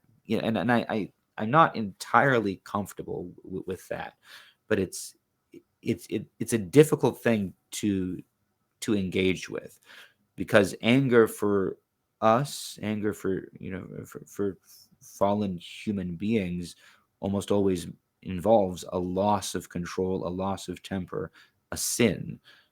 But there is anger that is not sinful, um, and Right. I'm But what a I'm not fine line. right, Yeah. and I'm And not. and I'm sure you do have to deal with that. That would be a hard thing as a priest, I think, to deal with. Because all of us have fallen parents, and most of us have experienced anger when our parents have failed in some sense and have lost control. And it's a thing that problematizes even, fatherhood or motherhood for a lot of us. Sure. Um, and anyway, it's this is an interesting scene to me, for a lot of reasons, but Right. Gandalf's anger is striking. But besides that, it really matters that Bilbo passes the test, faced with that crisis of continuing on the course, claiming the ring, and rejecting Gandalf's care, his authority, his guidance. He he's able to let it go, and it's profoundly important that he does so. And And um, maybe it's equally profound that Gandalf doesn't get angrier than he did. The yeah, fact that he seems to dwindle again to an old gray man, bent and troubled. Maybe mm, this is something that Gandalf has to wrestle with as well. Maybe mm, there's something within him that he can't, and we know that. We know that as a wizard, I mean, he's humble compared to the other wizards. He's mm, very humble, and in many ways, he's the greatest because he's the least of them. But that right. doesn't mean that he doesn't also wrestle with serious temptations here, and so he may have been tempted as well by the ring and other things, and trying Oh, not to reveal that. I like that thought, because yeah, Gandalf is tempted by the ring, and if he's feeling within himself, okay, now I'm psychologizing a wizard. Oh, sure, That's sure, dangerous, but there is that tension. If he, on the one hand, Bilbo must let this go, or else the ring goes off and wanders, you know, God knows where. He must not leave with that. But if he won't give it up, does Gandalf take it from him, which means he has now taken the ring himself? Can he let it go after? He is being pushed to a crisis point by Bilbo's intransigency. yeah, Uh, that's that's how I interesting. would see it. Hmm. I, I kind of like my other reading where Gandalf knows he's not going to take it from Bilbo, where he's allowing Bilbo to still exercise his free will in full, but he's pushing to that very brink, exhibiting his anger, showing that this is the precipice. If Bilbo goes beyond this, there is an end. Something in him will break. But that Gandalf has not, in fact, lost his temper, Mhm. lost control. I could see it. I could see it both ways. Yeah. But anyway, we should probably move on. The chapter moves towards its conclusion with the distribution of gifts the next morning. These are really funny, and they also they date to the original version of the chapter, although a lot of the gifts and the names change. Would you read this little summary of the Sure. gifts that are left there? Inside the hall, there was piled a large assortment of packages and parcels and small articles of furniture. On every item, there was a label tied. There were several labels of this sort. For Abelard took, for his very own from Bilbo, on an umbrella. Abelard had carried off many unlabeled ones. For Dora Baggins, in memory of a long correspondence with love from Bilbo, on a large wastepaper basket. Dora was Drogo's sister and the oldest surviving female relative of Bilbo and Frodo. She was 99 and had written reams of good advice for more than half a century. For Milo Burrows, hoping it would be useful from BB on a gold pen and ink bottle, Milo never answered letters. For Angelica's use from Uncle Bilbo on a round convex mirror, she was a young Baggins and too obviously considered her face shapely. For the collection of Hugo Bracegirdle from a contributor on an empty bookcase, Hugo was a great borrower of books and worse than usual at returning them. those those are really great. That was hard to read, actually. Those were very fun. Well, I thought you read it beautifully, but Oh, but thanks. but No, they're that they're so targeted. they These like are. zingers on his way out. Yeah, those are hilarious. Now, I suppose you'd write it. You'd put post-it notes on everything, but Yeah, yeah. Although I think the label tied on it means that they have to it's take really some good. effort to remove the zinger. Uh, the waste paper basket to the old sainted ant there. Uh, it's like, Who had written thank reams of you. good advice. Yeah. Oh my goodness. They'd all been filed under trash. Oh my goodness. And poor Angelica with the mirror. With a Uh, shapely face. Yes. like, Yes. oh Mm. my word. Uh, Those are it's fun great. stuff. So then finally, the chapter concludes with Gandalf's final conversation with Frodo, now the Master of Bag End, now firmly established as our main character. And Gandalf arrives, and Frodo doesn't let him in because he just got rid of Lobelia Sackville Baggins. And Gandalf says that he met Lobelia with a face that could have curdled milk, and Frodo responds, "She had already nearly curdled me. Honestly, I nearly tried on Bilbo's ring. I longed to disappear." "Don't do that," said Gandalf, sitting down. "Do be careful of that ring, Frodo. In fact, it is partly about that I have come to say a last word." "Well, what about it?" "What do you know already?" "Only what Bilbo told me. I have heard his story, how he found it, and how he used it, on his journey, I mean." "Which story, I wonder?" said Gandalf. "Oh, not what he told the dwarves and put in his book," said Frodo. "He told me the true story soon after I came to live here. He said you had pestered him till he told you, so I had better know too. 'No secrets between us, Frodo,' he said, 'but they are not to go any further. It's mine, anyway.'" "That's interesting," said Gandalf. "Well, what did you think of it all?" And then would you continue, Brad? Sure. If you mean inventing all that about a present, well, I thought the true story much more likely, and I couldn't see the point of altering it at all. It was very unlike Bilbo to do so anyway, and I thought it rather odd. So did I, but odd things may happen to people that have such treasures, if they use them.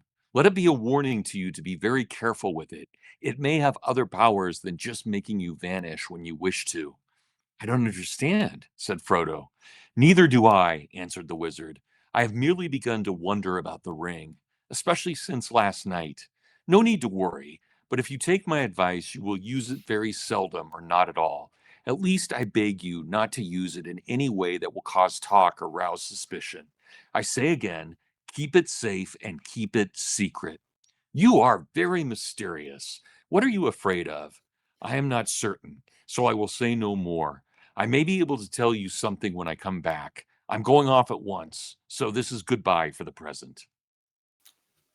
There's a lot of drama in that. I like how you read it. It's this is really setting the stage for the whole rest of the book. We've gotten Right, hints about the ring and its significance elsewhere through the chapter, in the scene with Bilbo that we just talked about. But now he's talking about it again. He comes back to talk with Frodo specifically only about that thing, which right. isn't really a spoiler that it's important because it's right there in the title, the Lord of the Rings and the Fellowship of the Ring. But here in the first chapter, we are well and truly set up for a story that centers on this object. Yeah. I just think it's beautiful. The whole thing, how everything that Tolkien does, again, it's just so well planned and there's so much detail so much excellence, so much drama, just everything you could want in a novel. To me, Yeah. this it just and I tell my students this, Father, and I always tell them, yes, it sounds like I'm exaggerating, but I really think that 500 years from now, people will read The Lord of the Rings the way that you and I read Dante, or Yeah. the way that we might read the Aeneid or read the Yeah. Iliad and the Odyssey. I think it's the myth of our time. Mm, And it's not just The Lord of the Rings, but Tolkien's whole mm, legendarium. And just those few paragraphs we just read, you and I changing off there on that, we see once again, all of this has happened. We've had this party, we had this drama with Bilbo, and now we have this kind of just nice conclusion to the chapter. Look, don't do this. There's no reason that you should have to do this. Let it go. Keep it sacred. Keep it secret. Keep it safe. yeah. All of that. And it's a great way because we're not going to see Gandalf now for what, 17 years. Right. I agree with you completely. There's something. I don't reread books, hardly at all. But Lord of the Rings, time and again, I come back to it, and it's fresh and new and beautiful and meaningful and helpful. And Yes. it's funny because all other great literature I'm basically reading in translation. I mean, not all great literature, but all the Sure. Sure. Dante and Yeah. Chaucer and Homer. We're reading those out of context, so far removed from the culture that gave birth to them. But Tolkien is ours, Yeah. as you say, and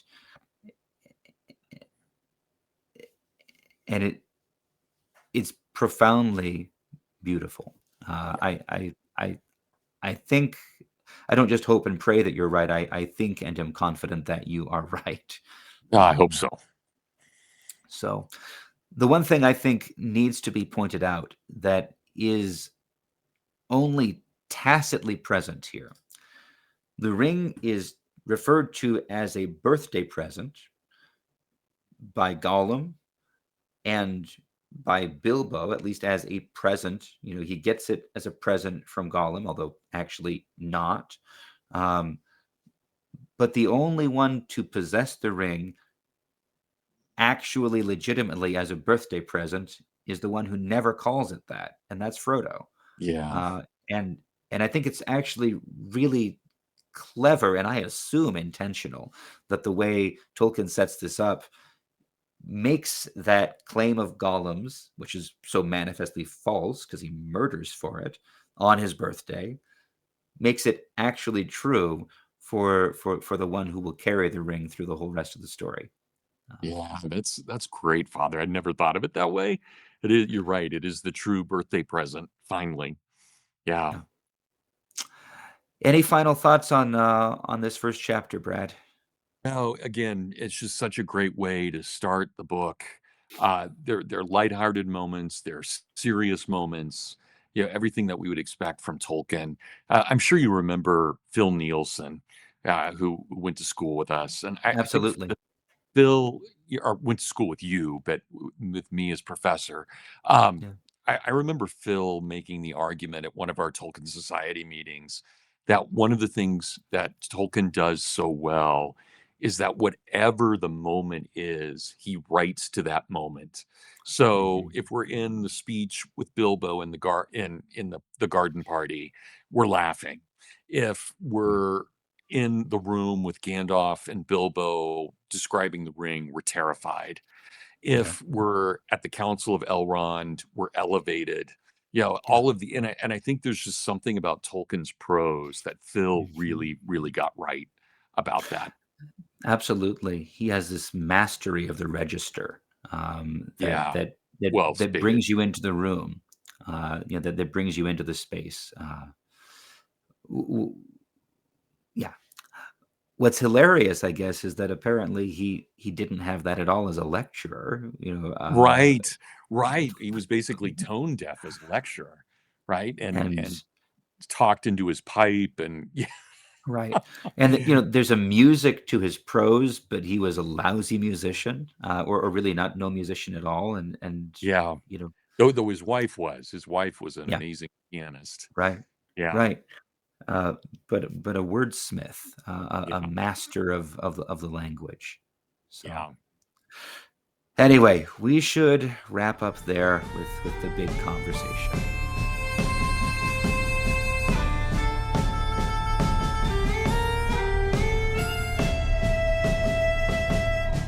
So, and that brings us to Act 4 here, where we'll ask you to read to us for a little bit. Oh, Because, of sure. course, we all love reading Tolkien. The movies are fine, or not, as the case may be. But the books are first and foremost always where we encounter Tolkien, because those are his words, not just the story and the imagery. So it's always interesting to hear how different people interpret reading them out loud. So for this segment, Brad, if you would pick a favorite passage and read to us, that would be wonderful. Yeah, it's a passage that I don't think many people would expect to be read. It's from A Knife in the Dark, and it's right before Strider begins to, well, he doesn't do it. We find out it's someone else, but it's right before the story of Gil-galad Uh-huh. gets told.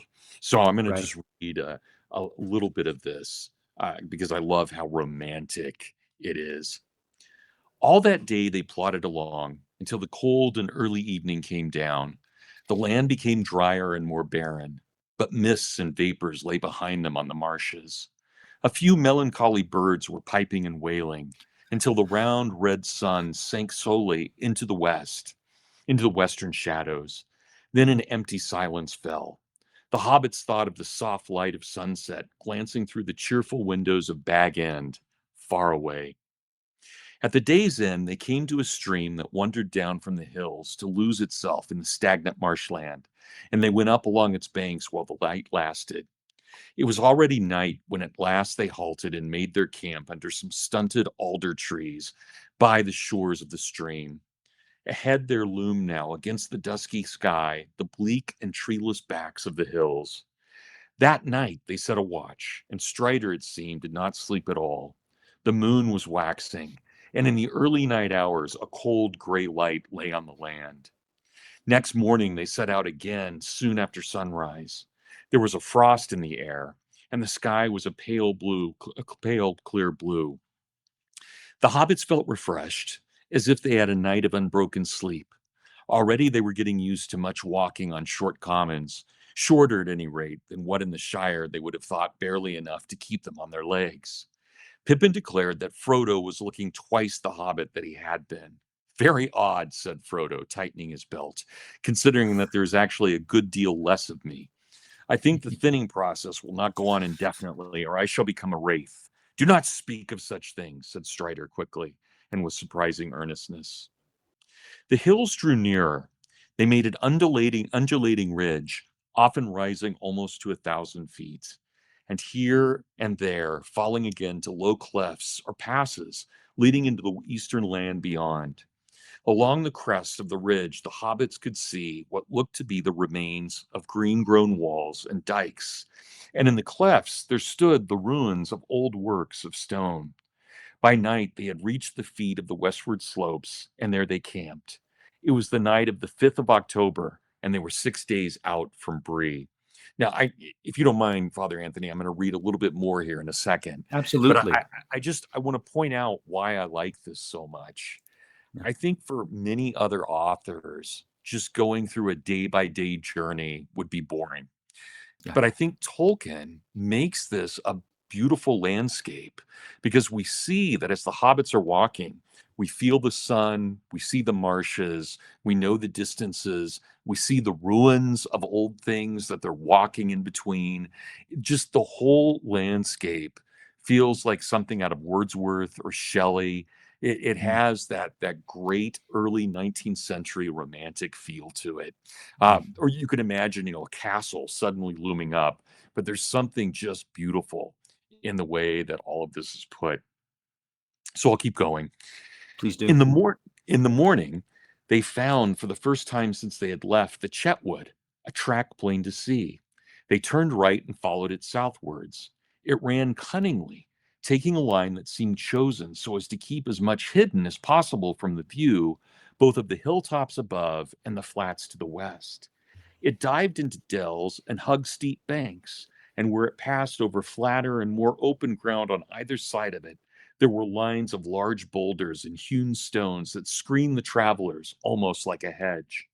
I wonder who made this path and what for, said Mary, as they walked along one of these avenues where the stones were unusually large and closely set. I'm not sure that I like it. It has, well, rather a barrow whitish look. Is there any barrow on Weathertop? No, there's no barrow on Weathertop, nor on any of these hills, answered Strider. The men of the West did not live here, though in the latter days they defended the hills for a while against the evil that came out of Angmar. The path was made to serve the forts along the walls, but long before, in the first days of the North Kingdom, they built a great watchtower on Weathertop. Amon Sûl, they called it. It was burned and broken. Nothing remains of it now but a tumbled ring like a rough crown on an old hill's head. Does this sound familiar from the beginning Yes, of our... indeed. Yet it was once tall and fair.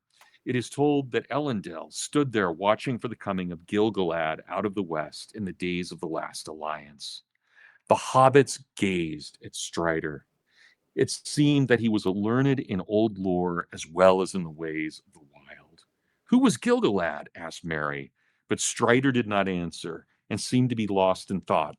But suddenly a low voice murmured, Gil-galad was an elven king. Of him the harpers sadly sing, the last whose realm was fair and free between the mountains and the sea. His sword was long, his lance was keen, his shining helm afar was seen. The countless stars on heaven's field were mirrored in his silver shield. But long ago he rode away, and where he dwelleth none can say, for into darkness fell his star, in Mordor where the shadows are.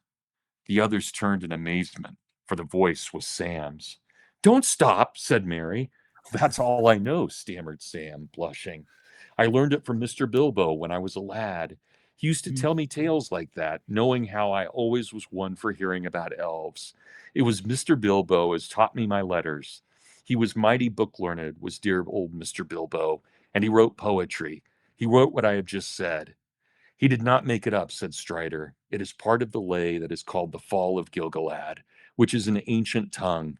Bilbo must have translated it. I never knew that. Well, there's a lot more, said Sam, all about Mordor. I didn't learn that part. It gave me the shivers. I never thought I should be going that way myself. Going to Mordor, cried Pippin. I hope it won't come to that. Do not speak that name so loudly, said Strider. I love all of that. Absolutely love it. And I know it fits with your podcast. Well, yeah. So one of the reasons I wanted to read it, but I think the whole thing is just, I mean, we learn how brilliant Sam is, right? We know that Mordor is hell. We see Strider as wise. I mean, there's just all of that comes up in just what was essentially just a page and a half. And these are all new revelations. Because we don't know this about Strider. We don't know this about Sam. I had forgotten that passage. And we learn more about Bilbo. Right. The one who teaches a gardener's son to read. I mean, I actually, not to be cheesy, but I get emotional. It's just the whole thing just gets to me. It's great. Bilbo, classical education and in the third age. That could be the Hillsdale College's new website. Oh my goodness. Yes, I like that. Knowledge for the third age.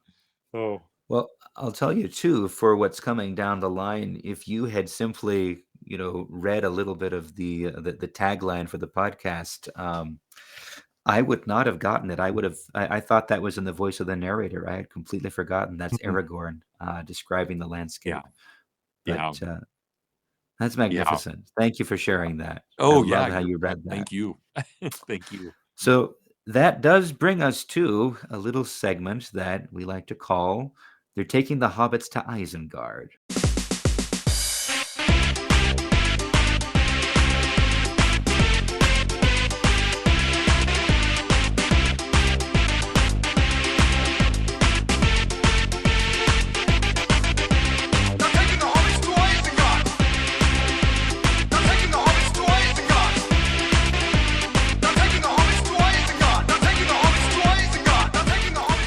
Now, you escaped this your first time on the podcast, Brad, because you actually brought with you and read, I believe, Tolkien's poem Noel about Christmas, because it was also December the last time that you were on. But this is a little bit of a trivia game where you get to play for absolutely no prizes. A game that will test whether you are indeed a true Tolkien fan that everyone should listen to, or whether you're an imposter. Uh, uh, I so have a feeling I'm going to be on the imposter scale here. This is we've changed this this format a little bit, but go this ahead. this this reminds me, Father Anthony, Yes. of when I go and I'll go lecture on Gettysburg, and then all Uh-huh. of a sudden someone in the room wants to know, well, how did this regiment move into this regiment, and what, how did they outflank him? And I'm thinking, I can't do this. I can't do this. So if we talk Tolkien, I'm okay, but you start getting into specifics. Well, I don't know. I This think I think you might be surprised. All right. But we used to give multiple choice answers, but I don't believe in multiple choice. Oh no. So this is up or down. At least, well, I never got a multiple choice question in a history exam either. I don't think. Always essays. Uh, anyway, so here's how this will work. I'm going to read a short quote from Tolkien's works, and you will tell me who the speaker was. And bonus points if you can give the context as well.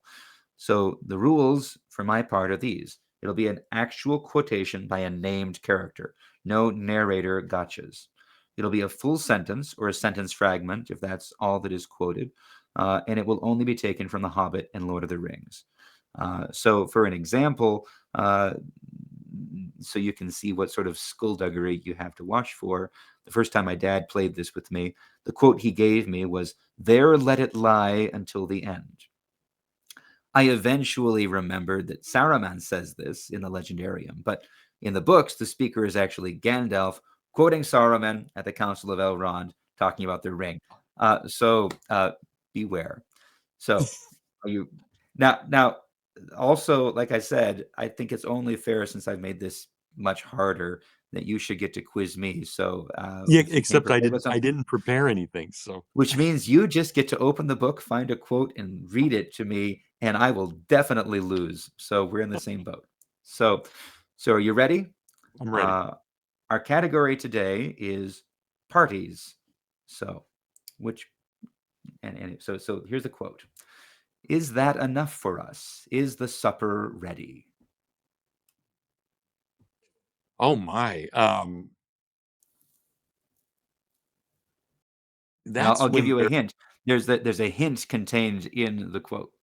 well, I think So go that's ahead. when they're out in the western in the eastern part of the Shire, and they're at Frodo's new home that he has bought, and they're getting ready. Yeah, that's where I would It's place that. it's a good guess, but it's wrong. I'm going to say it again in a little bit more of a different voice and see if you can get it. Is that enough for us? Is the supper ready? Oh, I don't know, Father. I don't It's know. okay. It's Tom Bombadil. So here's the Oh, fuller okay. context. "Here's my pretty lady," he said, bowing to the hobbits. "Here's my Goldberry, clothed all in silver green with flowers in her girdle. Is the table laden? I see yellow cream and honeycomb and white bread and butter, milk cheese and green herbs and ripe berries gathered. Is that enough for us? Is the supper ready?" Oh, very So nice. Very anyway, nice. I thought it would have a hint built in because it's got that trochaic meter there. But Oh, yeah, anyway, I missed that. so All right. nope, nope, So nope. That's I'm okay. down one. All right. So now pick one and throw it at me, and then we will both have Oh, our it's my legs turn. eaten. Yep, we will both have our legs eaten by the Urukai, and can be carried off to Isengard in companionable misery. But when the great fall, the less must lead. Oh boy, when the great fall, the lest must lead. Um, I think I'm wrong, but I'm going to guess that that's Aragorn after Gandalf falls in Khazad-dûm. But I think That's it's too exactly on the right. nose. Oh, for No, pity's no, sake. that's exactly right. That's great. Yep. Yep. Hmm. He's talking to Aemir.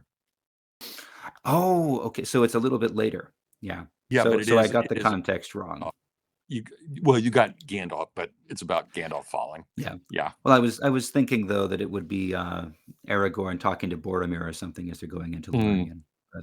But anyway, I call that a win if on your part. if I were fair, I would have given you 3 quotes, so you would have a chance for 2 out of 3. But it seems you were both looted and half-eaten by the Uruk-hai today. So good luck in Isengard. And I feel bad doing this, but anyway, next time I'll let you go first and have more notice. So that is the end of that, and that brings us actually to the end of our episode today. But with our new YouTube presence, I want to say how cool it's been to have a zoom in shot on Amon Sûl during the audio voiceover on YouTube. And I want to put out a request to our listeners, because every time I travel, I always notice any hills, especially if there's a line of hills with a tall one at the end. So I notice any hills that sort of tower over the surrounding landscape. And I always think, is that what Amon Sûl, what Weathertop would have looked like? I'm guessing I'm not the only one that does this. So what I'm asking is if any of our viewers on YouTube have a mountain or a hill they're in proximity to them that could be Amon Sûl, please take a photo and send it to us. And if we like it, we'll use your photo for the YouTube opening one of these days. You can send your submissions to amonsûl@ancientfaith.com. Next time on Amon Sûl, I will be joined by a guest who is yet to be determined, but we'll be talking about Chapter 2, A Shadow of the Past. So I look forward to that and hope you all will as well. That will come out on January 25th. You can send your questions, comments, topic suggestions, or orcish ideas for taking the Hobbits to Isengard to me at amonsûl@ancientfaith.com, or you can message me through the podcast Facebook page. If you want more of this kind of thing, subscribe to the Amon Sûl podcast on your favorite podcast app, and please rate and review. And look up the Amon Sûl podcast page on Facebook. Click the follow button. Most of all, though, share with your friends. And while you're at it, if you appreciate this or other Ancient Faith media, go to ancientfaith.com/support and show some practical love. We've been around since 2019, and you can find our full back catalog of episodes by going to tolkienpodcast.com, or just, you can subscribe on your podcast app. The Amon Sûl podcast theme music is Hidden Past, and the closing theme is Celtic Impulse, both by Kevin MacLeod, whose music you can find at incompetech.com. Our podcast cover art was created by Sam Hebel. Our audio producer, Ariador cartographer, is Charlotte Martin. And our video editor, volatile herb lore consultant, is Simon Nelson. Special thanks go to the Amon Sûl Facebook group for conversation, inspiration, and a whole rash of critical memes every time a new Tolkien TV show comes out. I'm your host, Father Anthony Cook, and even though Bobby Maddox wonders what happened to his invitation to Bilbo's birthday party every time he hears me say it, this has been a listener-supported presentation of Ancient Faith Radio.